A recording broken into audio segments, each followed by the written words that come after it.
They could have waived their no nighttime nighttime launch rules and gone at the end of September, but they hadn't yet crossed that bridge. They were hoping that they could launch today and not have to worry about trying to launch at night or waiting until the end of October. And you know, the other interesting fact here, Jamie, is that there are 5,000 people at least that turned out yesterday to watch the launch before they found out that it was scrubbed. It's big business down here. A lot of tourists come to Central Florida to watch these things, and a lot of families had to go home today. Their vacation was over. They had to check out of their hotels and leave, but there are still plenty of people gathered along the Space Coast to watch Atlantis as it blasts off, and it is truly, as you know, an incredible sight. And all morning long, Rick, they really went through all these procedures. All right, we're seeing, is that some of the engines firing up right now with only 3 minutes, 11 seconds to go? And they have the go-ahead, right? Well, the countdown clock is ticking, and all systems appear to be go to me. So, yeah, they're continuing to check things out, continuing to fire things up, and they're looking forward to a launch here. At 3:55, T-minus 3:55, which we passed about a minute ago, there was a main engine profile test. At 2:55, which we just passed, we tracked the gaseous oxygen vent arm, or beanie cap. And the next significant event is in 42 seconds. The crew members will close and lock their visors, and then it's 2 minutes till launch. All right, let's bring in Tom Jones here. This particular launch, I guess what we were seeing, that was the hydrogen, basically the vapors of those tanks that they've now fully filled, and all the sensors still intact and working today, right? Sure, the sensors have checked out just fine, and what you're seeing as vapors from the base of the tail is the liquid oxygen that's flowed through the jackets of the nozzles of the engines to make sure they're chilled down prior to the introduction of the super cold propellants for ignition. So they're thermally conditioning those engines so there's no shock of those cold propellants hitting those engines at 6 seconds before launch when they crank up. Colonel Mike Fink, a minute 57 seconds, the cap being lifted off. It looks like this thing is a go. Take us inside. What are the astronauts doing right now in final preparations? They are smiling because they know that they're getting close, and the fruition of their long training is just about to begin. So they have their visors closed. They know that this time it's going to be real, and we'll see. You know, Colonel, everybody kind of holds their breath ever since back in the Challenger 1986 when they hear those critical words that go with throttle up. Is that kind of what we're waiting for here, or is that something that really doesn't play into this any longer?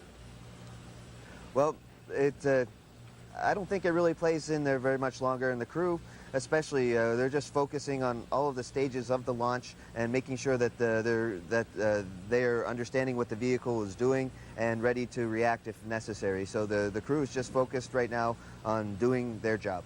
Colonel, how seasoned is this crew? We have a really nice mixture of veterans like Brent Jett and Joe Tanner, along with some rookies, new flyers, and it's a really nice mixture. We got the right team together to do this complex task. Yeah, Tom Jones. Tom, give us your final thoughts here in just seconds before this launch. Well, the assembly mission here is really important for NASA to get started on the completion of the International Space Station, and this is a milestone mission to get back to that assembly sequence. It's a building block approach. Every mission contributes to the completion of the station, so it's very important for the space agency to get this flight off. Tom Jones, 26 seconds left to the launch of the Space Shuttle Atlantis. Let's listen now to NASA Select. 20. Firing chain is armed. Sound suppression water system activated. 10. Minus 10, 9, 8, 7, 6, 5. 3 main engines up and burning. 2, 1, and liftoff of Space Shuttle Atlantis, opening a new chapter in the completion of the International Space Station for the collaboration of nations in space. Roll program. Roger, roll, Atlantis. Houston is now controlling. Roll maneuver is underway. Atlantis is heading into a heads-down position on course for a 51.6 degree, 137 by 36 statute mile orbit.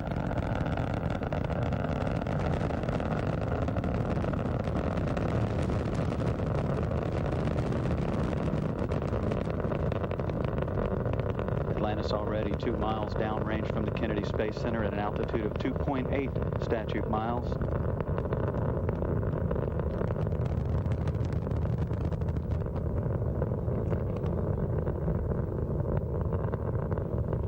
Engines now at 72%, beginning to throttle back up as the vehicle passes through the area of maximum dynamic pressure. Atlantis, Houston, go at throttle up. Copy, go at throttle up. All three liquid-fueled engines are back at full throttle. 1 minute, 20 seconds into the flight. At liftoff, the fully fueled shuttle, boosters and external tank weighed about 4.5 million pounds. It now has burned half of that weight in propellant. Solid rocket boosters are burning 11,000 pounds of propellant every second. Coming up on 1 minute 45 seconds. Standing by for first stage separation of the solid rocket boosters. Atlantis is at an altitude of 129,000 feet, 24 miles in altitude, 25 miles downrange. All three engines are still performing as expected.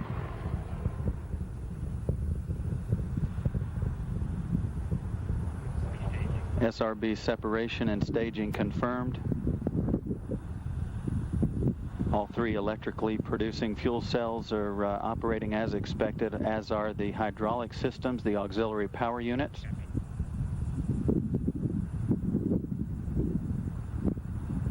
Two orbital maneuvering system engines on the tail of Atlantis now assisting with the ascent performance. Those engines will burn for a little less than 3 minutes. 2 minutes 45 seconds. Atlantis 61 miles from the Kennedy Space Center. Atlantis, Houston, 2-engine Marone. Copy, 2-engine Marone. Atlantis can reach Marone in Spain in the event of a single engine failure. However, all three are still operating as expected. Atlantis, Houston for Brent, high load duct heater to Alpha/Bravo. High load duct heater Alpha/Bravo. Good copy, and we're seeing some ice in the high load fess. Copy, we'll watch it. That call relating to the flash evaporator system of one of the auxiliary power units. However, they're all working properly. 3.5 minutes into the launch, 108 miles downrange from the Kennedy Space Center. Atlantis still performing as expected, 54 miles in altitude or 293,000 feet. Now traveling 4,400 miles per hour.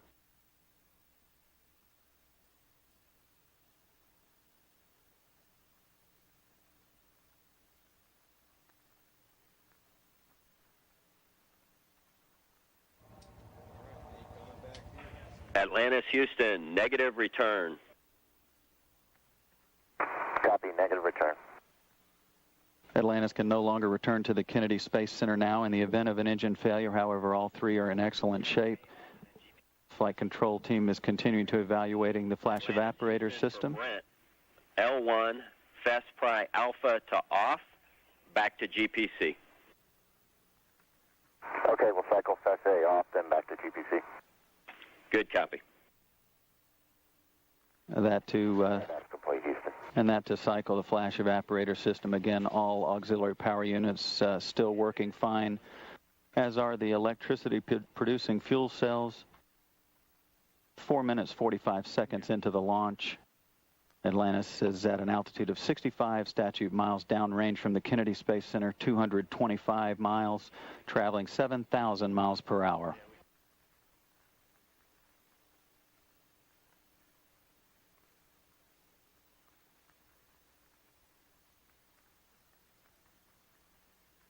Discussions on the flight loop relative to the flash evaporator system. The suspect, a little bit of water in that unit, but all continues to work smoothly otherwise. 5 minutes, 20 seconds into the flight.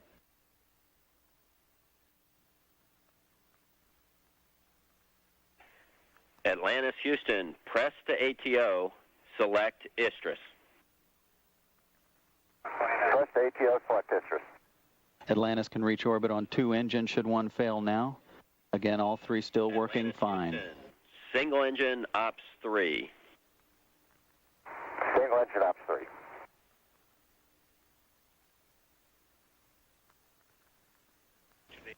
Approaching 6 minutes into the flight. Atlantis is now rolling to a heads-up position, traveling 9,400 miles per hour, 352,000 feet in altitude, or 66 miles, downrange from the launch site, 390 miles. A little less than 2.5 minutes of powered flight remaining, all systems still operating as expected.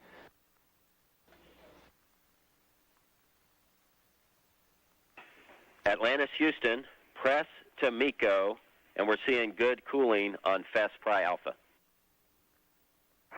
Copy, press to MECO. That call means that Atlantis can reach a safe orbit on 2 engines now. Again, all 3 are still working fine.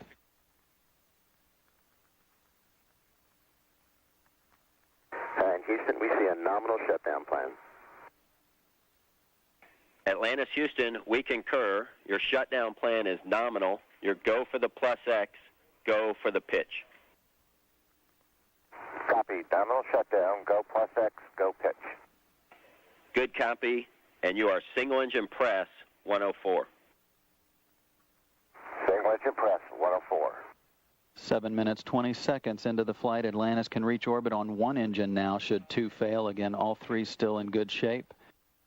The call from astronaut Tony Antonelli here in the flight control room, a nominal shutdown plan, means that all of the scheduled activities post main engine cutoff are as expected, to photograph the external tank as it falls away from the orbiter.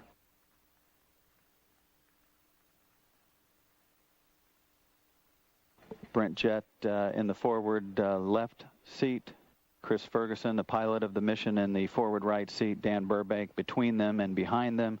And Canadian astronaut Steve McLean behind pilot Chris Ferguson. Down on the middeck, Joe Tanner closest to the side hatch of the orbiter, and Heidi Stefanish Piper in the down on the middeck with Tanner. Engines beginning to throttle back to lessen the aerodynamic loads on the vehicle as it approaches main engine cutoff. Standing by for that call.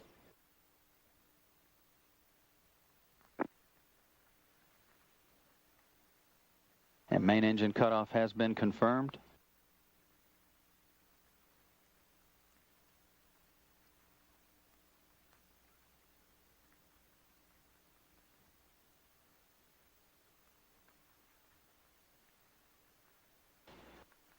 ET separation confirmed. Atlantis now off of the external tank. Commander Brent Jett will fire the pulse the engines on Atlantis to position it for photography of the tank as it falls away. Beautiful view of Atlantis as it falls away from the tank. You can see the jets firing those reaction control system jets to position the orbiter. Atlantis, Houston, nominal MECO. OMS 1 is not required, and no action on the cabin DPDT.